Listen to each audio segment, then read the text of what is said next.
لا څو ورځو راهیسې د جهانګیر خان دغه ویډیو په سوشل میډیا باندې ډیره زیاته ښکته او پورته کیږي او خلک ورسره لیکي چې جهانګیر خان د پښتو فلمونه پرېښودل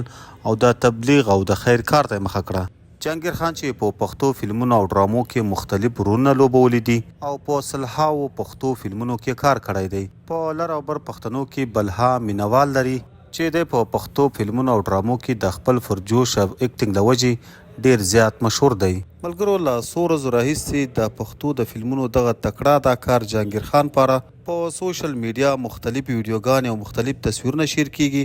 او خلک همدا ورسره لیکي چې جهانګیر خان د پښتو فلمونه د تل لپاره پرېښود او تبلیغ ته یې مخه کړه. خو کله چې موږ د دې ویډیو او تصویرانو په اړه باندې مکمل ریسرچ شروع کړ او پوښتنه مو وکړه نو د جهانګیر خان یوه ویډیو موږ ته مخته راغله چې په هغه ویډیو کې وایي چې د نوي کال په اوله، دویمه او درېیمه ورځ به مونږ یوه غټه شو کوو. ملګرو موږ هم د جهانګیر خان د دغه اقدام په اړه باندې اول ډیر زیات خوشحاله شو چې ښه د جهانګیر خان فلمونه پرېښود او تبلیغ ته یې مخه کړه.